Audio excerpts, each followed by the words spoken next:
Good morning, boys and girls. Today we're going to read Ava and the Real Lucille by Cari Best.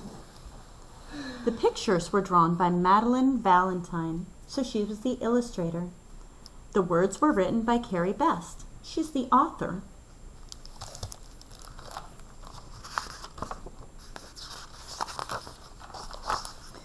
Ava and the Real Lucille.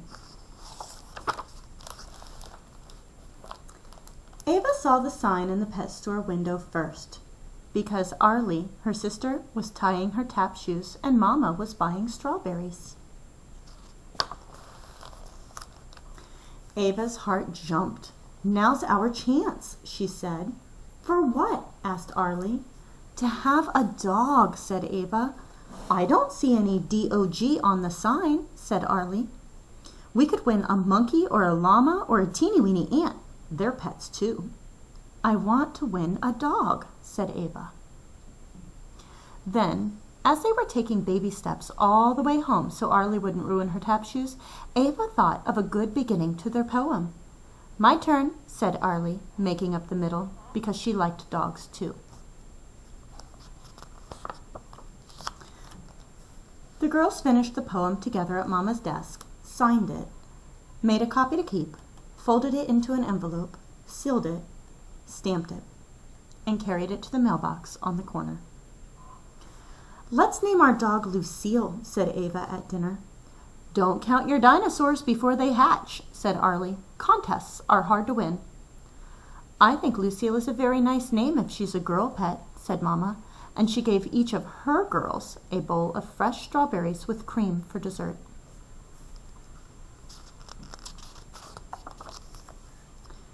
"Do you think Mr. Noah will like our poem?" asked Ava as they got ready for bed. "I hope so," said Arlie. "Can I hear it?" Mama asked. "With pleasure," said Ava, and she began to read. a dog, a big brown dog. She'll run and splash and play. We'll give her treats and brush her teeth and keep the fleas away. We'll cut her nails and clean her ears and love her every day." What a great poem. That poem talks about everything you would need to do to take care of a dog. A dog is a responsibility, a job. Ava's mom wouldn't be the one taking care of the dog. Arlie wouldn't be the one that had to take care of the dog all by herself, and Ava wouldn't either. They would share those responsibilities, those jobs, the way that they're sharing, creating the poem. "Can't you just smell her?" asked Ava, sniffing with all her might. "And feel her soft, curly hair?" added Arlie. "And hear her barking when we come home?" said Ava. The girls checked the mail every day after school and ran to answer the phone when it rang. "What's taking so long?" asked Ava after 2 weeks.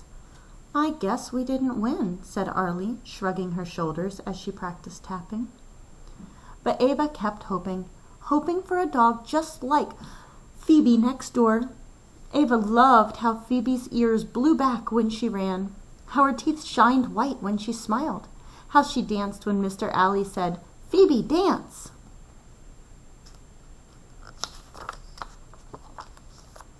Then one day the phone rang. Ava ran to get it. It was Mr. Noah. "Congratulations," he said. "You and your sister have won first prize in our Write a Poem, Win a Pet contest." "I can't believe we won," said Arlie. "I knew it," said Ava. "Oh boy," said Mama. Oh, look at that. What do you see in the illustration? What do you notice? I see a box with holes in it. And on it, it says Mr. Noah's Pet Shop. What do you think is in the box? You think it's Lucille? And Lucille is what kind of animal? Let's find out. A little while later, Mr. Noah appeared at their door behind a big brown box. "It's Lucille!" shouted Ava, laughing. Arlie laughed too, and so did Mama. Ava and Arlie raced to open the box. They pulled one flap and another, then two more. "Let me," begged Ava, wanting to be the first to see Lucille. "It's a bird," said Ava. "In a cage," said Arlie. "Isn't she beautiful?" said Mr. Noah. "Indeed," said Mama. But Ava didn't think so, not one bit. Let's look at Ava's facial expression. What do you think she's thinking? How do you think she feels?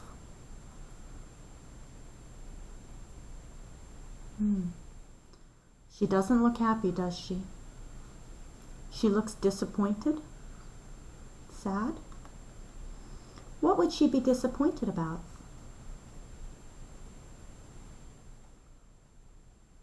She really wanted a dog, didn't she? After Mr. Noah left, Arlie said, "You can't give a prize back just because you don't like it." "Winners can't be losers," said Mama, while she and Arlie looked around for a cozy place to put Lucille. "Out the window would be perfect," said Ava. She really doesn't like Lucille. I wonder if that will stay the same or if that will change. Let's read and find out how Ava's feelings change in the book. Mama gave Lucille some seeds. Arlie gave Lucille some water. Ava gave Lucille a nasty stare. "You're not the real Lucille," she said, narrowing her eyes. "Squeep!" squawked Lucille, and she flew off to the farthest corner of the cage. Why do you think Lucille flew way over here?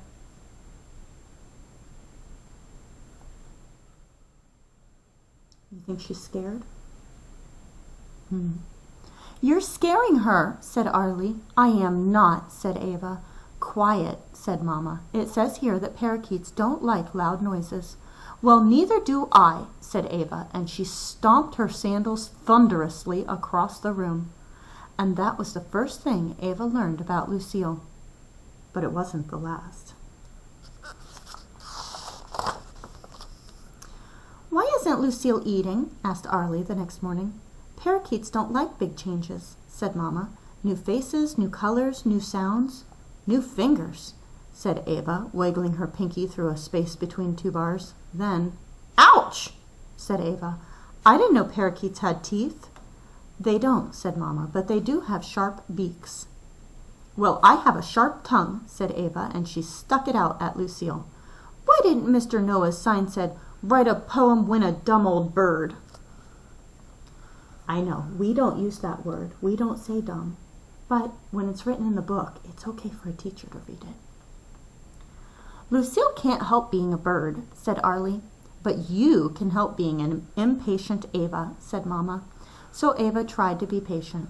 "Lucille looks like a painting," said Arlie between bites of bagel. "She has stripes and squares and dabs and dots. And one spot of beige over her beak that tells us she's a girl," said Mama. "Who sticks to her perch like a magnet sticks to the refrigerator," said Ava, forgetting all about being patient. One day, while Arlie was practicing for a dance recital and Mama was making strawberry jam, Ava unlatched the door to Lucille's cage. "Oh, no." "Come out," said Ava, but Lucille didn't. "Don't you want to play?" asked Ava, but Lucille just sat there. "Don't be afraid," whispered Ava, but Lucille was. Ava looked out the window and saw Phoebe nosing a soccer ball. "I wish I had a—" But before Ava could say dog, something unexpected happened. What do you think happened? Let's think. Here's Ava opening the door to the cage.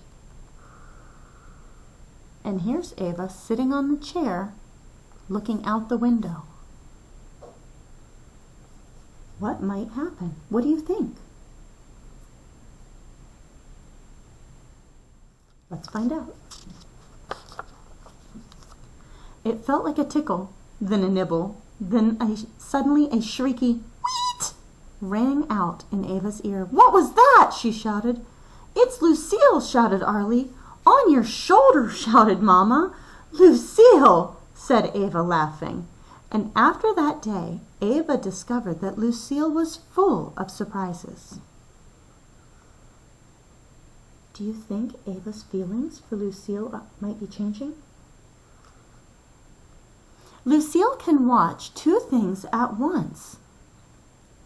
Mama making a strawberry pie out of her right eye and me licking the spoon out of her left. Ava loved when Lucille chirped the second the girls came home from school. "Weet!" Ava chirped back. She was proud when Lucille wrote on her finger to the sink for a shower, and on her pencil top when she did her math. Before long, Ava was feeding Lucille, giving her fresh water, and making sure no cold air blew around her. "Weet!" chirped Lucille in appreciation. "You make our whole house sing," Ava told the little bird.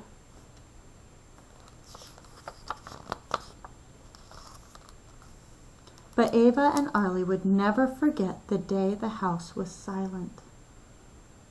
"Weet!" whistled Ava, but there was no answer.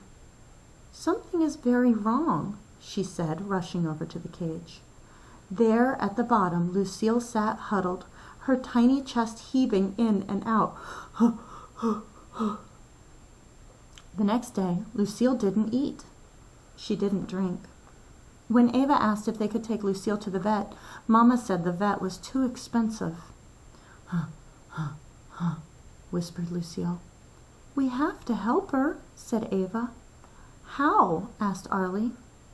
"What about Mr. Noah?" asked Mama. So Ava called him.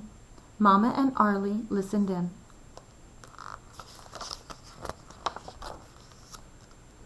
"Sounds like Lucille has something like a bird's seed stuck in her throat," Mr. Noah said. "You could try floating it out with a straw." While Mama gently held Lucille, Arlie stroked her soft, tiny head. Ava let 3 droplets of water fall into Lucille's mouth and down her throat. "Whatever stuck there should be washed away," Ava said, like a vet. To the fluttering little bird, she said, "Be patient, Lucille. Getting better takes time."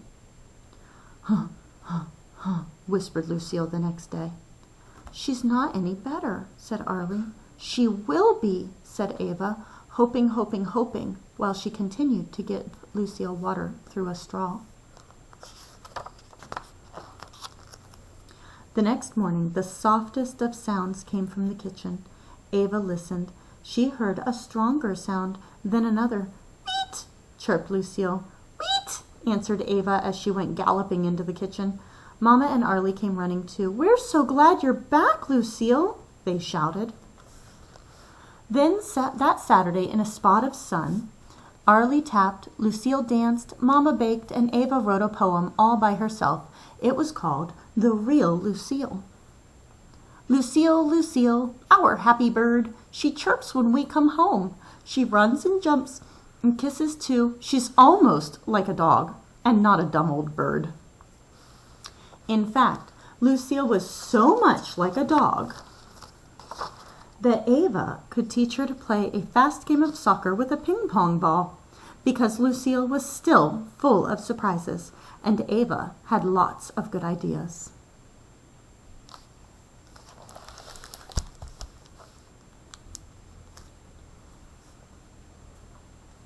How did Ava's feelings change from the beginning of the story to the end? Don't forget to talk about this book with an adult. Thanks for reading today.